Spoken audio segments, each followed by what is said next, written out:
Hey, everybody, welcome back to the show. Super excited to have Brent Widman with me today. He is the founder of Your Limitless Coach. I think you guys are going to get a ton of value out of Brent and his background and his story. So we'll get right into it. Brent, welcome to the show. Super excited to have you.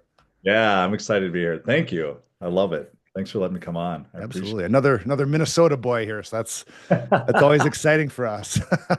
You'll pick it up. It's pretty thick. That's for sure. That's right. Well, yeah, I usually start out with people's origin story. So maybe just your origin story, who you are, how you came to be doing what you're doing now. Kind of, I always think of it as like comic book episode one of just kind of who you are. That is a I'll bring it back, but I won't take forever, I guess. Put it that way. Sure. I am from a really small town in southwest Minnesota. It's called Okay. Round Lake. Little town now, it's 377 people, I think, something of that nature, southwest Minnesota. So I mean, when I grew up, I graduated with 24 people, right? My parents worked 8 to 5 at the factory, basically, and that kind of thing, where that's all I knew. That's literally all I knew. And then I jumped around a little bit. I tried to be straight up front, tried to find my way, and we can tell that story too. But after I graduated, I went to Worthington Community College. My GPA my first year was 1.1, so All I right. killed it there, yeah. And then I ended up going to the military. I went to the guards just to kind of figure out what I wanted to do. So I was at basic training, all that. And then from there, I even came back and didn't know. So I went to cop school for a couple of Oh, years up in wow. Alexandria, yeah, and realized that wasn't for me. So, man, I'm 21 at this point, 22. I moved to Mankato and ended up really finding what I wanted to do. Went to college there. I have a mass comm degree with emphasis in PR and then speech background. Okay. And then from there, I moved up to Minneapolis and I live in Plymouth and I started at Lifetime Fitness is where I Oh, started. I love Lifetime. Yeah. And I was the dude. I made a lot of phone calls. Like I have, we'll get into this too, but the work ethic, like that's all I knew because I had a paper out from the time I was 8 till 18. I got up at 5:30, 5:45 every morning growing up. And if there's one thing my parents really taught me, it was work ethic. So I started at Lifetime, and you'll see a pattern here. I was there for about a year and a half, 2 years. And I did really well. I was kind of always the top in the region or one of the tops in the region. So of course I thought I should be in charge. I was that. Yeah, of course. Yep. I was that sales guy. So I started chasing the title. So I went to Elk River as a sales director for about a year and a half, 2 years. And then I went to Sprint as a district manager, had about 7 stores around the Twin Cities. And then I went to Robert Half International, got my MBA along the way. Sure. Thought somebody's got to pay me now because I have my MBA, right? Right. Yeah. Not thinking you actually got to work for it. And when I was at Robert Half, I saw a job description for public speaking and training and coaching and development and all these things that I wanted to be when I grew up. Mm. And at that time, I reached out to who was my leader at the time. Her name's Du Tinnen. And I said, can you tell me a little bit more about this? Well, 10, 12 interviews later and all this stuff, right? You're hooked in, you're recruited. Sure. And that's honestly, Kip, that's where my life really changed. That's where Okay. I figured out development and pouring into yourself, but the people you surround yourself with and the things you want to develop and thinking bigger and all these things that go into it. And just the evolution of going from kind of hovering in life to actually finding your way a little bit to, I don't know, like being, and I can talk about there, but now we actually left that, which is kind of cool. My wife and I just started our own company called Your Limitless Coach January 15th. And I've been in the space for 12 years. She's been in it for 9 years, and I Okay. absolutely because it's if you've ever read the book Traction. Yes. So we run our firm on EOS. Okay, Traction is like life for us. So absolutely. there you go. So you know there's the integrator and there's the visionary. Yes. I'm the visionary, hard to keep it all straight and the world, and my wife's like the integrator. Slow down a Oh, little bit. perfect. Yeah, it makes life really easy. So, yeah, we get along really well and business goes really well too. So, yeah, that's That's kind of the evolution of how I got here, I guess. Put it that That's way. amazing. Yeah. That's and how unique to have your partner in business and your partner in life be like your integrator and you be the visionary. I mean, like that could not be a better story there and fed. No, we got pretty lucky. That's where we met. Um, at the company we were at before. I had gone through a divorce, is what it was in March of 2019. Okay. And Jenny, my wife now, we text a lot. We were friends, what have you. Like we all are, right? That kind of thing. Yeah. When I went through the divorce, I had ran the Red, White, and Boom half marathon in July. Oh, Yeah, July 4th. And I remember laying on the couch because I was like, we were texting, I was resting, watching TV, whatever. I don't know if I can say this on here. Hopefully I can. you can say anything you want. Yeah. I Okay. actually used to run that red, white, and boom half marathon every Okay. summer too, including when it got so hot that they shortened Yeah. it, which was such a disappointment because it starts at 6 a.m. Like we Yeah. can still run. And if you feel Remember that. unsafe, just don't run. But yeah, that was such a fun race. Because I mean, it's like you said, it starts early and it's hot, but you're Yeah. done at 8:30 or whatever Right. it is. Clock. She sends me a text that says, if you ever get the balls to ask me out. She was living in New York at the time. That's And that's awesome. what started our relationship. I kind of Oh. went, huh, okay, yeah, we can do that for sure. So all I wrote back was patience.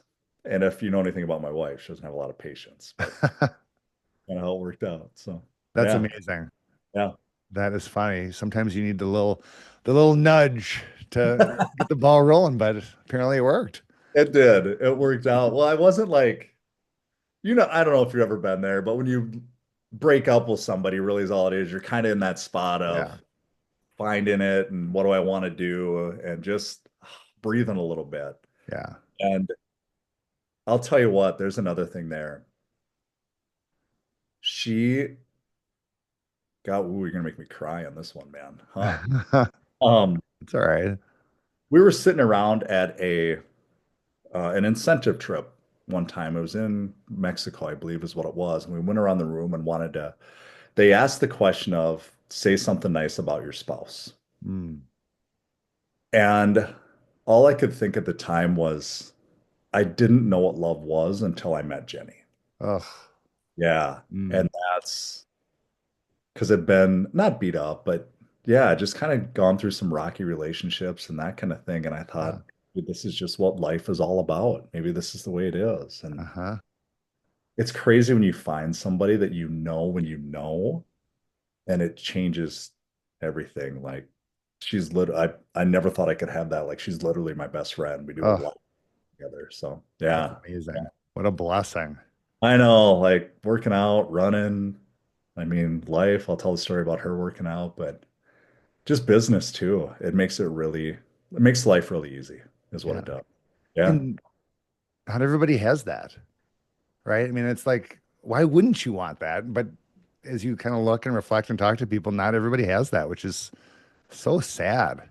Yeah, it bums me out because you look around and go, it's both things though, Kip. It's like knowing where I was when I didn't have that, Yeah. thinking this is just the way life is. But I also look at people who are, let's say, 60, 70, 80, and is that the way they've lived their life the whole Mm. time? And it kind of bums you out a little bit Totally. when you know what you could have instead of settling what you do have for what you do have. And it's, Hmm. yeah, when you find it for sure. It's out there. You just Yeah, got to be willing to know what you want too. absolutely. Well, that's Yeah. amazing. Well, maybe let's get into just your Yeah. limitless coach, like what you guys are doing now and maybe what you're doing before, just like the type of coaching and speaking and the things that you've done to just get a flavor of kind of who you are as a speaker coach and your wife too. A lot of it is, or the majority of it now is leadership, Okay. is what it comes down to. And the reason we went to that niche is before I was doing a lot of sales. I don't want to say lower level because maybe newer, let's call it that. People new to sales in that first 5, 6, 7 years, whatever it is, because they need to know how to just the basics, right? Time management, goals, vision, all those different things, referrals, objections, all those things they need help with. But what I found was if they're paying for coaching, they're in it a lot, and there's some that would commit, but there's some that maybe couldn't afford it. So it was Mm. that constant revolving door is what it was.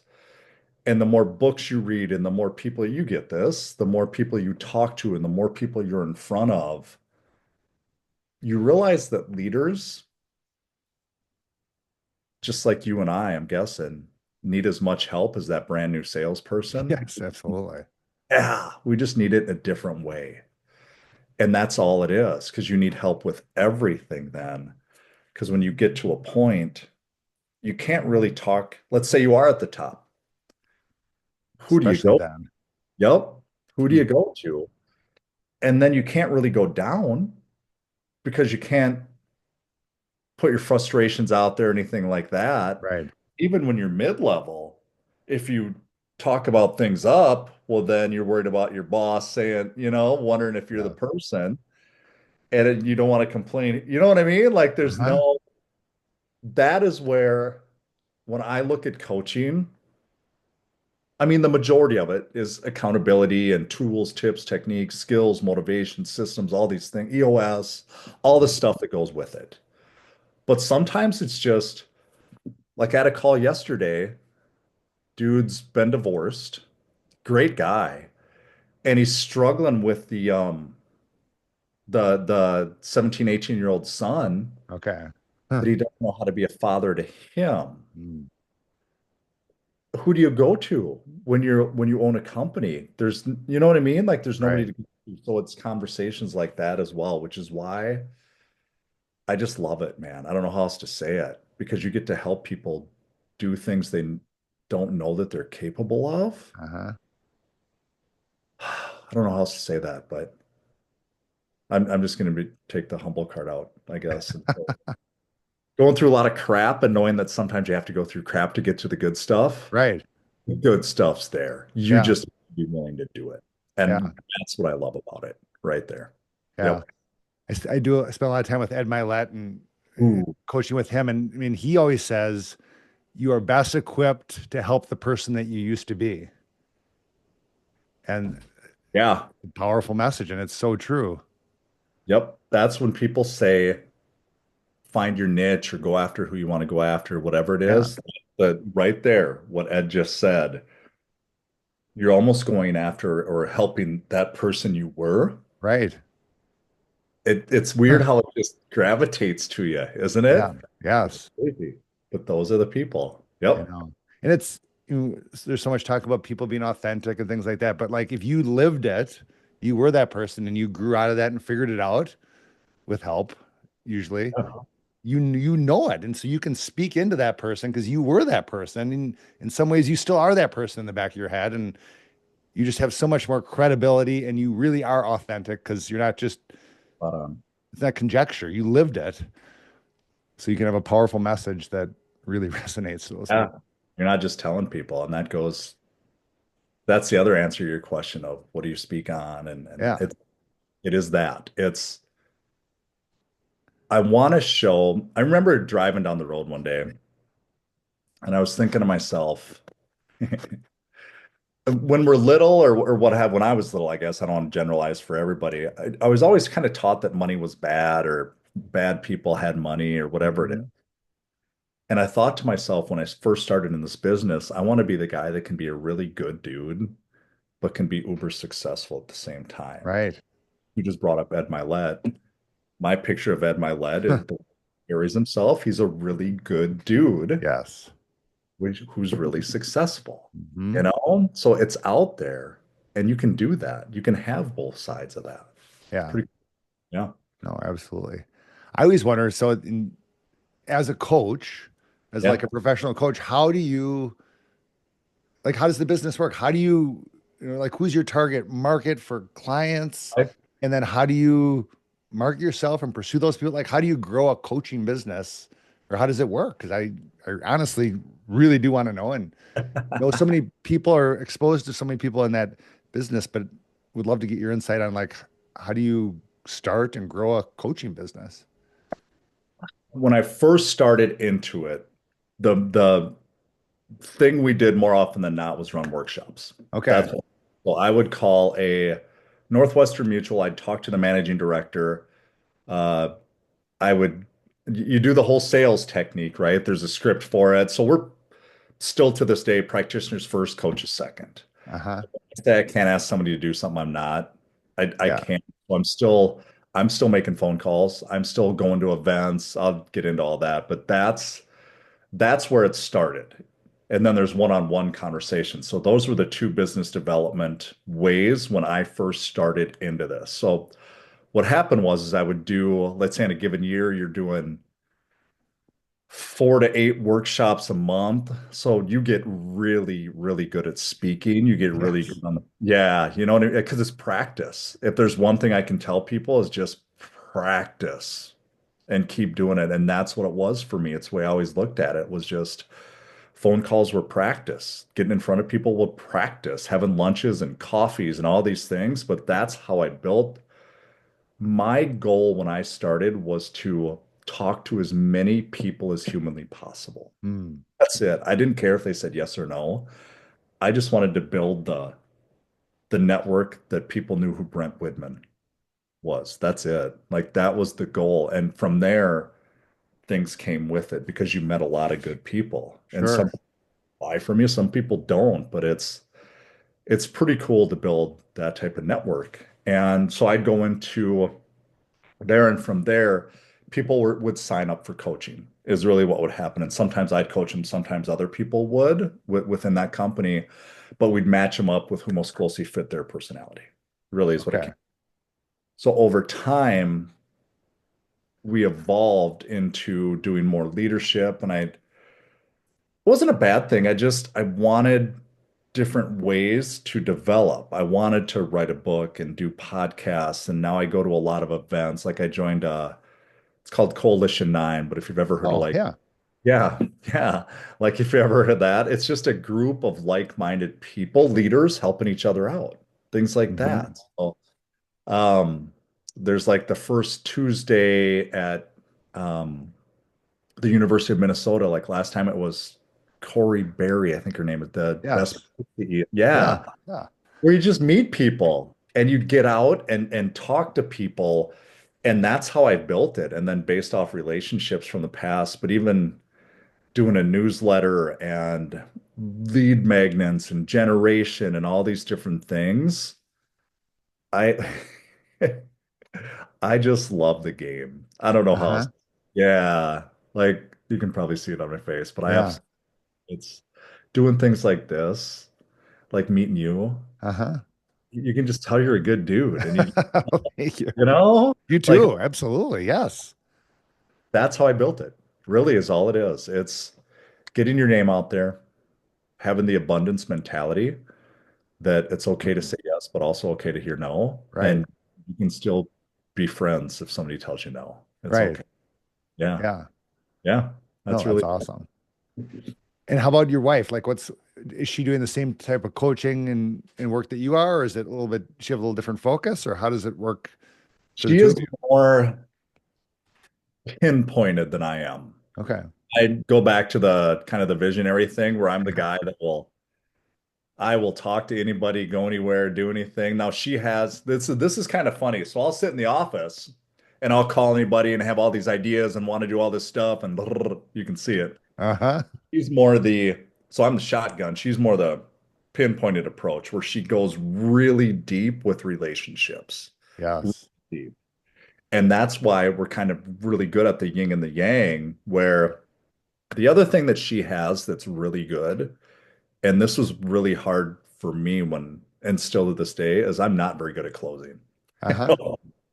I want people to like me. I have that personality. So Uh-huh. hard, Yes. hard to move people to make a decision. Where Jenny grew up in Philadelphia. Okay. She then lived in Florida, and then she lived in New York for 4 years. So you Okay. split that in a pot, and guess what you get? She Yeah. does not, in a really good way, because she has a huge heart. Like Uh-huh.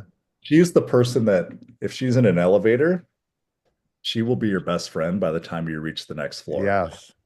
It's crazy. She knows all the neighbors and all that, but she's not afraid to say, "Hey, are you going to do this or not?" Like, I'm not going to waste my time. Uh-huh. And it's pretty cool to watch just the two differences, Yeah.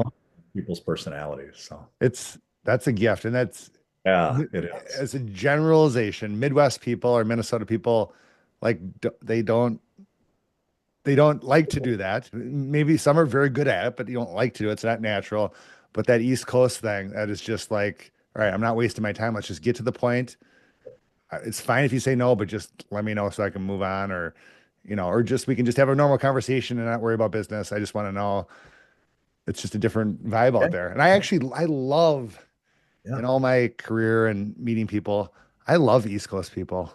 I love New Me York too. people, even though like when we would go to like you're talking about like incentive trips or leadership events or developing things, I always kind of, even though I'm not necessarily like that, I always just kind of drifted towards the New York guys. I thought they were so funny and they just like, They don't care. just so direct. And Yeah. I think I respect it. And I think it's so funny too, because it's so not Minnesota. When we first got together, it was really hard for me what you're talking about because I'm over here being the Minnesota delicate flower, right?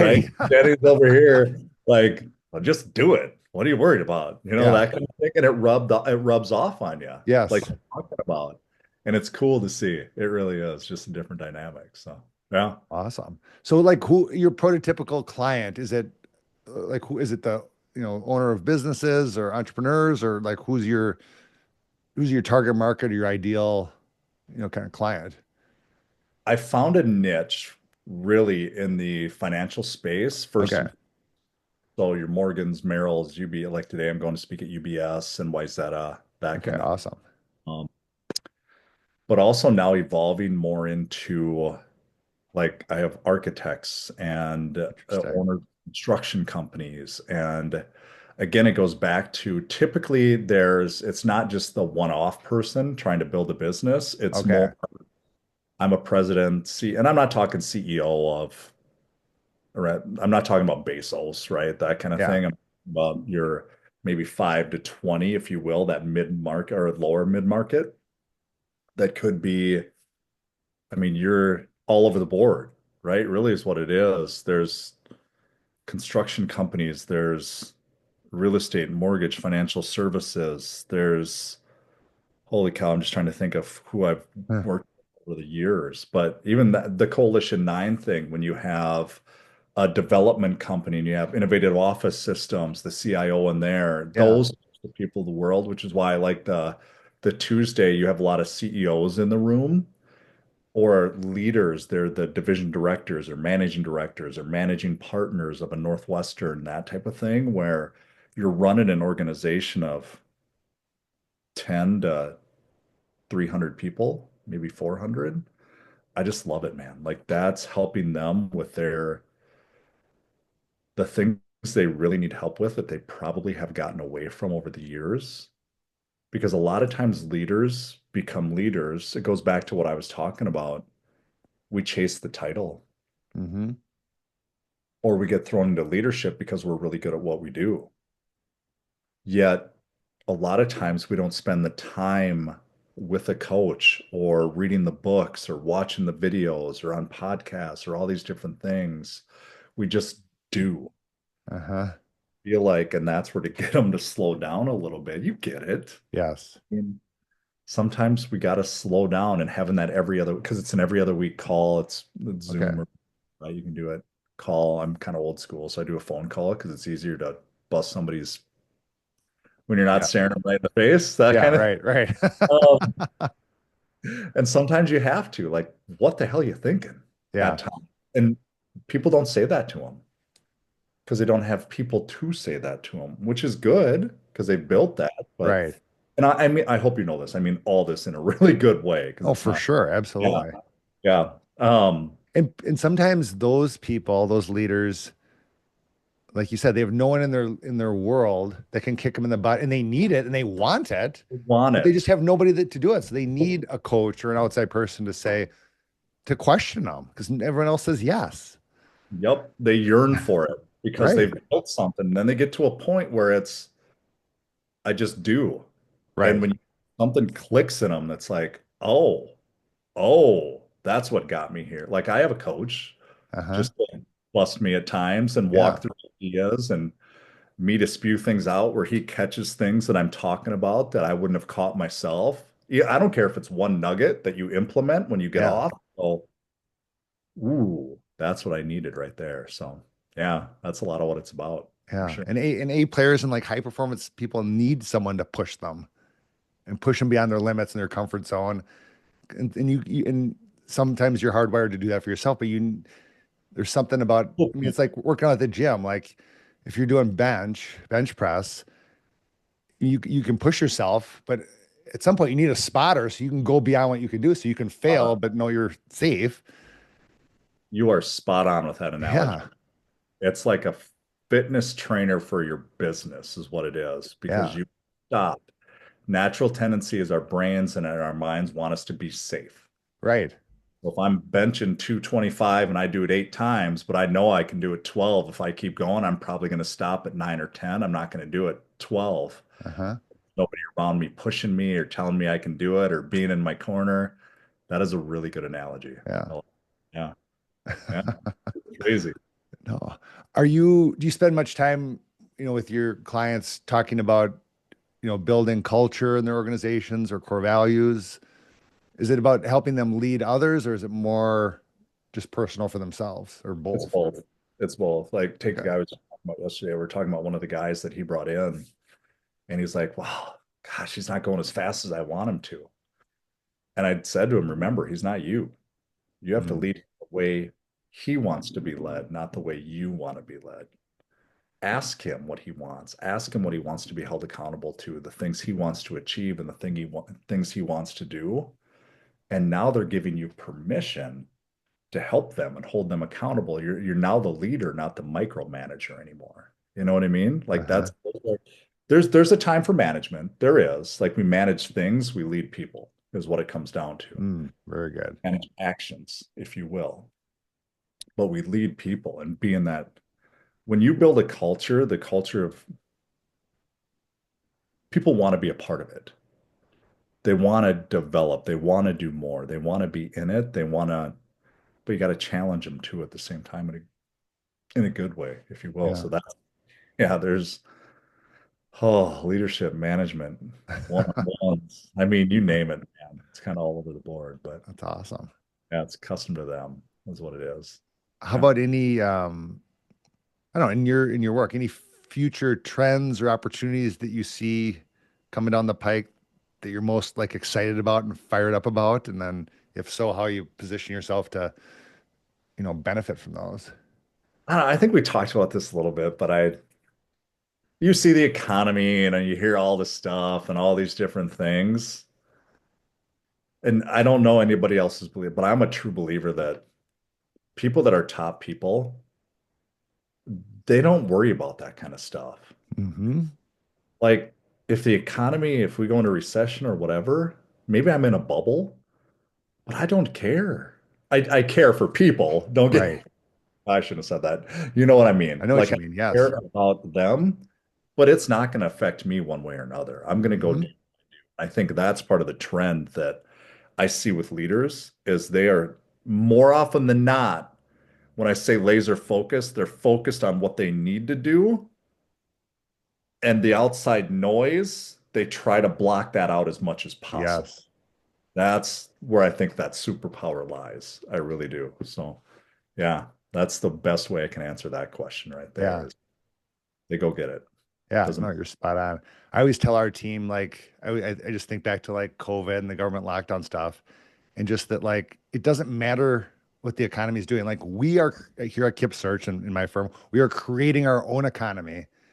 And so we're going to focus on the controllables, what we can control, and just block out the things that we can't control, and we can still thrive and excel and do extraordinarily well, even if the quote economy is doing bad or there's all this negativity in the news. And it's true. I mean, and we're not, our firm, we're not doing mass hiring. It's more like kind of your wife's focus, like it's key critical roles at true. companies that they always need. And so while, a company could be, could have like Amazon or Google, laying off a bunch of people because they're so big, but yet at the same time, they're still hiring a CFO or a, chief AI officer, something like that. So like we can just focus on what we can control in our world and create our own economy, no matter what the rest of the world's doing. I 100% agree with you. What you just said about focusing on the things you can control. Right. I mean, three things. It comes down to your activity, your schedule, and your mindset, really is all it comes down to. And when you Yes. control those three things, everything else will fall in place. But if you let all this other stuff come in, Yeah. uh it yeah, it's I can't, I don't know how that doesn't work for me. That's not how, you know what I mean? All that stuff. If you tell yourself that, you're gonna believe it. Yeah. Tell yourself, I'm gonna go knock this out of the ballpark, you're gonna believe that. Yeah. So yeah, And it it, really is a choice. Like you choose where to place your focus, you choose what to do. I was just thinking, I don't know if it was on a podcast or in a book or something was talking about just like the emergence of social media and all this stuff and how like way back when, people only could focus on what was happening in their, small town in southern Minnesota in their, 300, 400 person community. But now we have exposure to every bad thing that's happening across the world. And so people are worrying about all these things that are so out of their control and it consumes people's minds. And it's in our like human minds aren't made to process everything that's going on globally 24/7, 365. It's just not. And so you no. really do got to start to say no to things. And then the other thought on that, and then I'll kind of get back to Oh, I love it, leadership man. for you, is I always think um, it's like we have like 100 units of thought or focus that we can expend every day. So if you can control what those 100 units are, whatever the number is, I just think of 100 and focus those all on positive things, things you can control, you'll be much better off versus worrying about things that are out of your control. And then you're depleting your 100 units because that's all you have for focus and capacity to think about things. And so don't waste those units of thought and focus on things you can't control or negative things and it really is a mental like image focus thing that's so powerful. I agree. What you just said. And to go to the 100 units thing, like the Yeah. picture there is every time you worry about something, you're taken away from that 100 unit. And eventually you can run out of it in an hour, you could run out of it in 4 hours, but you're going to run out, man, like you are, and you're not going to have any more for the day. And just I go back to what you said about a choice. And I don't know, I don't know if I'm naive or dumb or I don't know, but I just don't want to worry about the stuff that I don't or can't control. I It's not Right. going to serve me. It's not going to serve people around me. It's not going to serve you if we worry about things that are way over here. It's just, I don't know how to explain it, but you hit it when you said it's a choice. If I can choose to watch the news or not, Right. Yes, that's a big one. I can choose to scroll through my phone or not. I take Facebook off my phone during the week. Uh-huh. There's nothing on there that's going to help me when I'm doing this. Right. That's a choice. There's things like that, and I know it sounds really trivial and really cliche, but you have a choice if you work out. Right. You can walk a block and walk back. You got to story about my wife. Uh-huh. We have so being remarried, I have a 9, 10, and a 3-year-old. Jenny and I have a 3-year-old. Okay, awesome. When she had him, she gained about 50 to 60 pounds. Okay. So 3.5, he'll turn 4 here in 3 weeks. And it was back in May that she sent me a text and she worked her office upstairs, mine's downstairs. Okay. And all it said was, I think I want to do this fitness program. And obviously, my first reaction as a dude was, I didn't say this, was how much is it? Right. That was like the first one. But it was the next reaction was, if it's important to her, it's important to me. Mm, And I said, are you going to do it? And she said, I think this is it. This is what I want. Because I didn't know this till after that she'd been thinking about it and it's been bothering her and all, because it just is, right? You yeah. just used to it. And it wasn't like you have to starve yourself. I go back to your weightlifting thing. I've tried to get her to lift weights because I'd lift weights and marathons and all that crap, but Uh-huh. I've tried to get her to lift weights, but the stereotypical, I don't want to get big. Yeah, which is so not true for females. Yeah, again, why you need a coach Yeah. because there's nobody in the office that's going to tell you. They might tell you the same thing that somebody else might tell you, the exact same thing. And I've been telling her that for a long time or getting her to work out with me. And she's lost since May 51, 52 pounds. Wow, that's Yeah. amazing. And she lifts weights. She tracks it. We go out for walks. It didn't just change her world. But like last night, we go out for a walk with the kids. So the Uh-huh. kids do the exercise and the Yeah. kids, mom talking about protein and all this different stuff. Uh-huh. And it's pretty cool. And that's where I go back to it that we all need somebody in our life to help us out.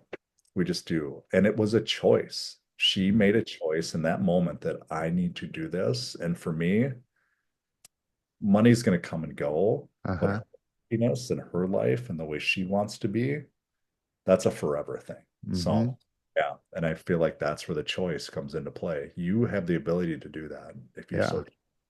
Yep. Yeah. Yeah.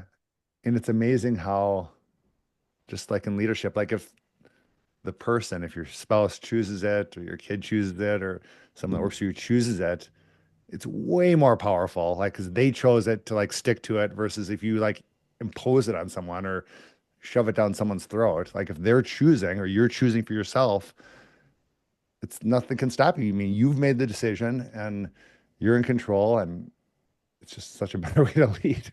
Yeah. Help Yeah. people see it and choose for themselves. And you're leaders with, it doesn't have to just be in business. Right. Like obviously that's where the thing lies, Yeah. but in your family, with your kids, the people around you, brothers, sisters, and I mean, God, you just made me think of another one. I was laying at my daughter swims. She's 10. Uh-huh. Um, How fun. yeah. And she would go to practice maybe once a week, maybe twice, but they have practice 5 days a week. And it was when the Olympics were on, Okay. and we were talking about swimming. And she was talking about how good they are and all these different things. And they had brought up Michael Phelps. And I said, you know, Michael Phelps is. She's like, yeah. I said, you know how he got so good? She's like, well, he's good. He's good at he's a good swimmer. I'm like, no, he was in the pool every day for 10 years, every day. Like he didn't miss time. It wasn't Christmas, New Year's, whatever, Uh-huh. in the pool. And she went back and said, I want to go to practice every day. So she started going every, yeah, yeah, because it wasn't me telling her to Yes. go. It was using the analogy of the people that we see that are really good leaders that you look at, they're not just born that way. I don't Right. believe No. you are truly developed into that. You just put the time and effort and the work into it. Like, who are you with? What are you listening to? Like you just talked about, what are you reading? And it can be coaches, training, seminars, mentors, audibles, books, podcasts, whatever it is. You just got to make the choice to do it. That's all Yeah. it is. No, So, absolutely. yeah, kind of cool when you see your kids doing it too. No, absolutely. I always think we talk about this in some of my groups too, just like, especially with kids, like things are caught, not taught. Like they Mm. see, like you're talking about you guys going for a walk, like they see, you as a dad or her as a mom or you as, their parents, like doing things. You're not telling them what to do. They're modeling what they see you do. Mhm. And then even with people, it's like a lot of people are great at talking, but you just look at what they do. Like that's the truth. What are they actually doing? What are their actions? Not what they're saying. It's almost like turning the mute button down on Mhm. their voice and not even hearing them. Just watch what they do, and that'll tell you who they are and what's important and what their values are. And but especially with kids, it's just like it's caught, not taught. If you want to remember one thing from this podcast, that right there was like a master's class in they are always watching you. Yes, and Always. listening to. Yep. Your team Yes. and your kids Yeah. are always watching you and listening to you. So whatever you're not doing or whatever you justify, guess what they're Right. going to do? Spot on. Yep. That's Yeah. exactly. How Yeah. about just kind of leadership for you? How is your definition of your personal definition of leadership? How's that evolved over time and as you've, grown in business and with a family? I used to think that you had to build a business, it was go, go, go, go, go, go, go. You had to think about it, you had to do it, you had to do it everything all the time, and it had to be that way. And I've come to realize, and this is part of leadership too, that when you get really efficient and you are, because we talk about time management a lot, if you Uh-huh. will. None of us can manage time. Mm, We can manage ourselves. And when you look at the balance that you have, I mean, I'll just kind of tell you my schedule sure. that'll into that. I get up at 5 every day. If Uh-huh. I'm running, I get up at 5. If I'm lifting, I do 450 because I'm 49. I need the 10 minutes to stretch before Yes. Stretching is key, especially as you age. Key. something else I've learned right there. So yeah, Uh-huh. but I think that's part of it. I get up, work out till about 6, then that's my quiet time from 6 to 6:30. Then I go shower, then it's the kids to school. But by 8:50 or 7:59, I'm in my desk and I'm ready to go. Uh-huh. I'm wired as back to back, but I've created that over time. And I think that's part of where when I walk out at 5:05, it's family time. Mm-hmm. From 5:05 till about 7:45 when the kids go to bed. To me, that's leadership as well because I'm showing them that you can be successful. Now, sometimes I have to travel and like that's part of it. That comes with Uh-huh. it. But you can be successful and really live into your family and the people around you. You can do that. You can have your cake and eat it too. But so many times what I see is people who waste time during the day and then they feel like they Yes. have things to do or not enough time. Don't tell me not enough time. I mean, I'm guessing you're a lot the same way. If you saw our Yes. schedules, you have time. You just got Yes. to do the things you're supposed to be doing when you're supposed to be doing. Uh-huh. And I mean, we talked a little bit before I mean, like Elon Musk, Jeff Bezos, Ed Milet, you, me, we all have the same amount of time, 24 hours in a day, but how are Yep. you using it? And in fact, I just finished this book, Buy Back Your Time by Dan Martell. I don't know if you've seen this. Well, I have He's in not. a group with me. He's awesome. But like what happens is as you become more successful, you the nice thing about money is you can buy Spot time. on. Yep. You can hire, a personal assistant to, manage your email and calendar. I mean, just things you can do as time goes on to, hire people and grow a business. And one of the examples he uses in there is Richard Branson, who, Virgin this, Virgin that. Um, but he has hired people so he can live the life he wants, but like to run all these successful businesses and make it all happen. So he doesn't have to himself personally control every single thing. You hire people, build leaders, and empower them. Um, but we all have the same 24 hours in a day. But look at how much people have used leverage, whether it's people or money or other tools, AI now, which is, become so huge and is going to transform everything. You know, you're you still have those same 24 hours, but how are you using them in the most effective way so that you can live a quality life and like your business and love your wife and your kids and your family? And um, there's just a lot of tools that we all have at our disposal at different levels, but we still You, have the same 24 hours in a day. that's you. The question you asked me a while back, like, what do you want to develop? What do you want to do? Yeah. One of my number one goals is to automate Yes. Yeah. because I don't want to say I don't have the time. That's not it. I want to do a lot of things. And with that, you must automate doing things that you shouldn't be doing. Like I've had an assistant for, gosh, since probably my second year in the business where I Uh-huh. didn't know what to have them do or what you just evolve it over time. You Yes. jump through it. Or a marketing person that helps you and shows you how to do things or does things with you and for you and all these like, Mm-hmm. and I'm not saying everybody has that, but you can create that. You can have that. I didn't think I could Mm-hmm. have that.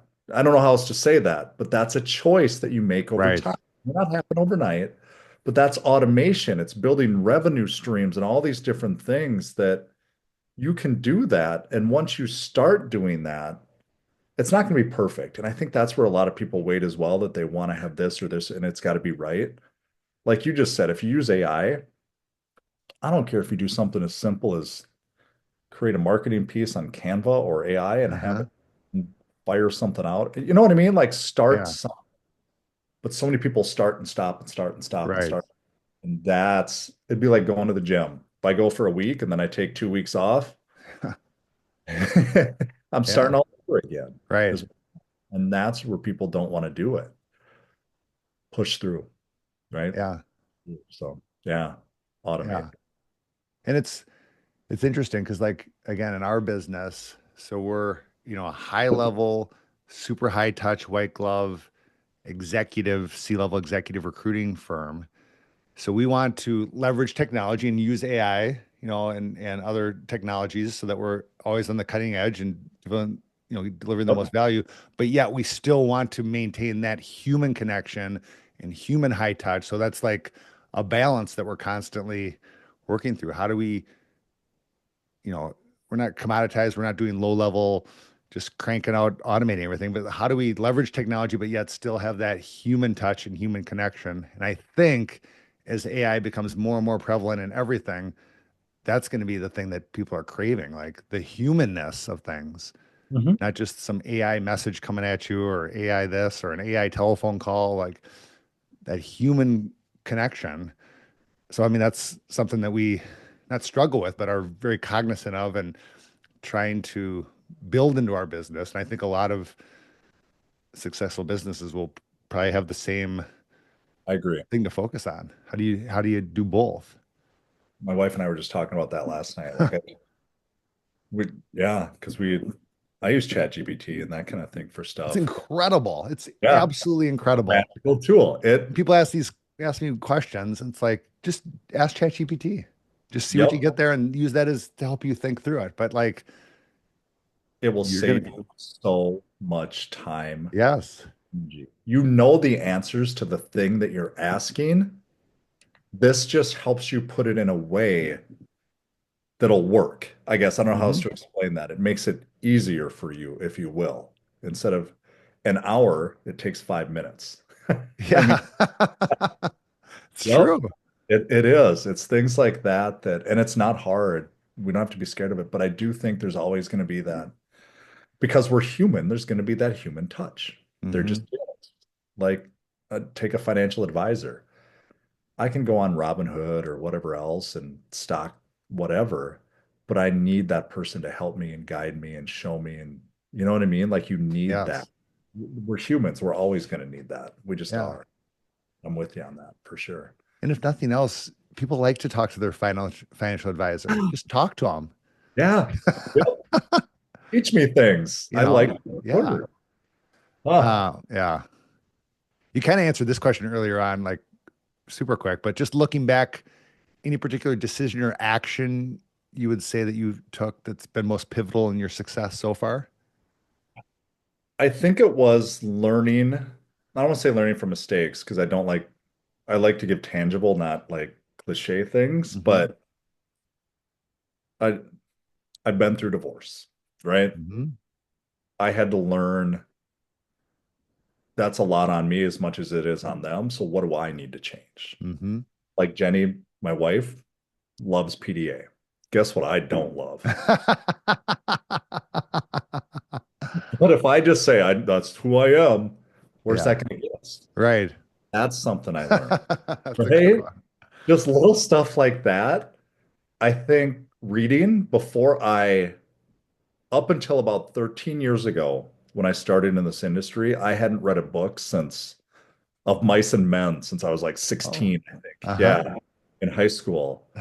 And now, probably like you or what have you, it's 15, 20, 25 books a year, whether you're listening to them or reading them. It's podcast. I learned that when you develop yourself, you have way better conversations and people see that. Yes.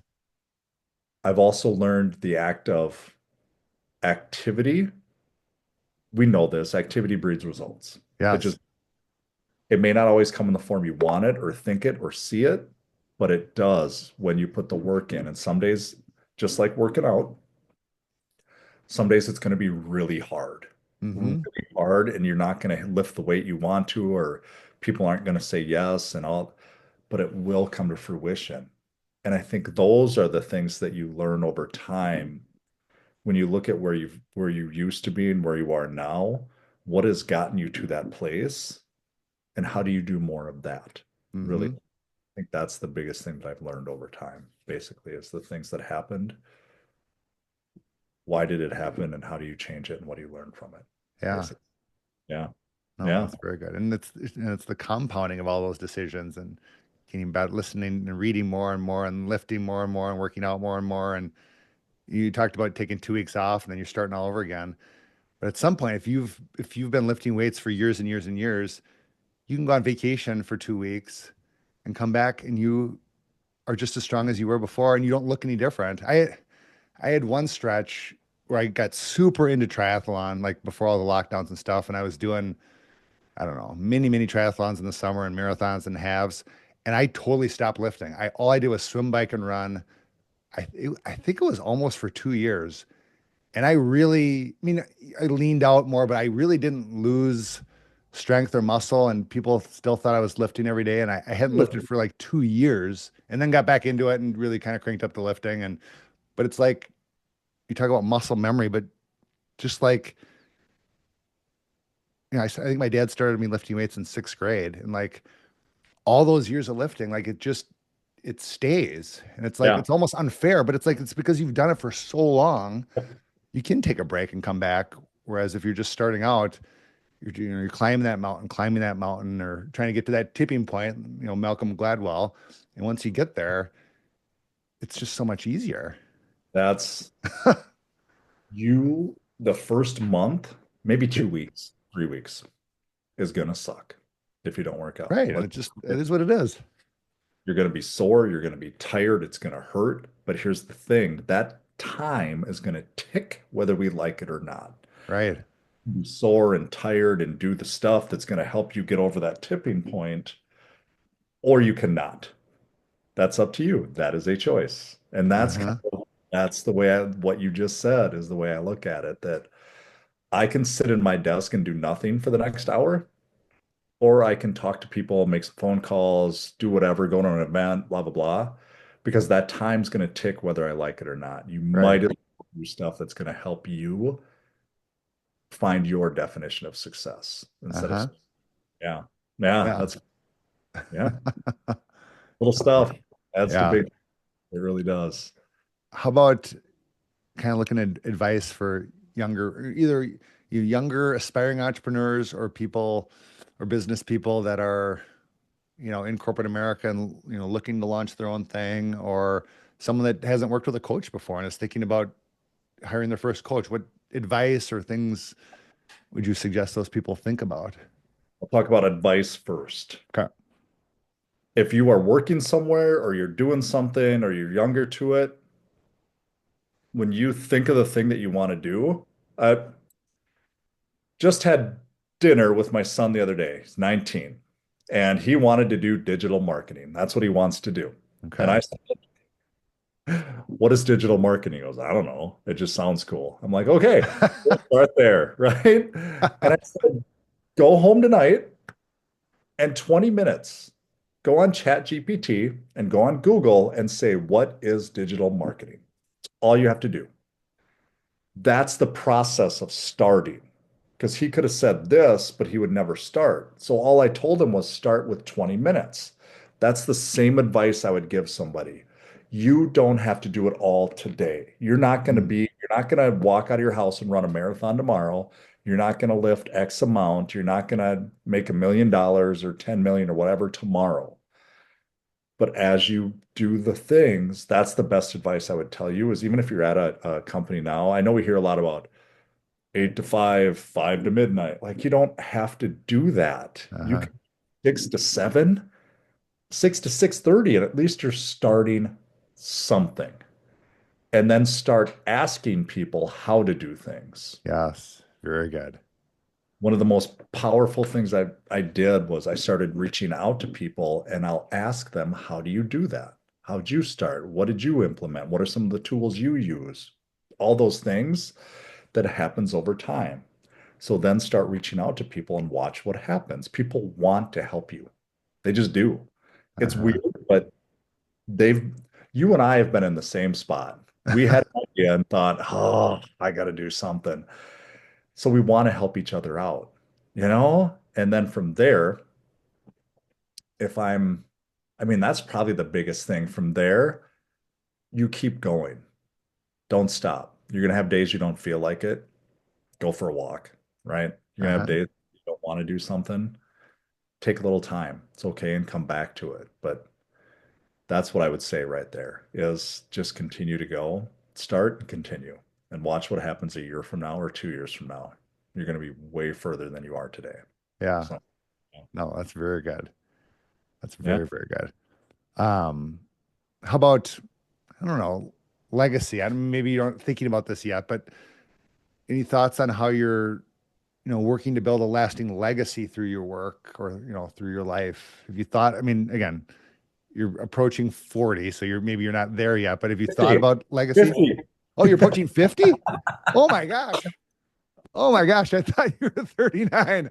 That's amazing. You look incredible. That Awesome. goes without saying, but I mean, for people that are listening on Audible, like you would never guess that. Oh boy. That's crazy. Okay. Yeah, 49. I'll Even be, yeah, okay, even better. awesome. Um, Legacy to me isn't just business. Hmm. I go back to the PDA thing because that's just a lot of stuff. I never saw my parents kiss Oh, or hold hands, so I didn't do it. uh-huh. I want to leave the legacy for my kids that you can be uber happy in a relationship. Yes. You can do a lot of things together and smile and laugh and go on walks and runs and marathon. Like her goal is to run a half marathon in all 50 states. She's at like 25. So Oh, things, that's awesome. I mean, like that's goals Yes. that, and I didn't have that growing up. The goal, and that's a legacy to me. And then there's business as well. I want to grow something into 10, 20, 50 people that we're helping a lot of, it doesn't have to be the biggest thing in the world. It doesn't have to be, you know what I mean? It doesn't have to be Uh-huh. billion.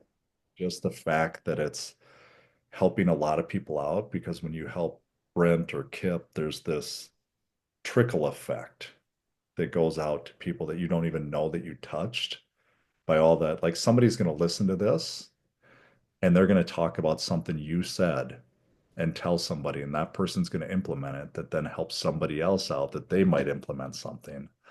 And that's the legacy to me that we Mm, may never know, but it's out there. It that's is. so good. So good. Yeah, that's it, man. I love Oh, it. Thank you. that's great. Yeah. All right, final question. Success. What is your personal definition of success? You can take that any direction you want. I know. I used to chase the dollar. I really did. Like when I talked about chasing the title, I thought that was successful. Like you have the title and all the stuff. Now it's peace. I don't know how else to Mm, describe it. It is peace. It is peace in business that you know you're doing the right things.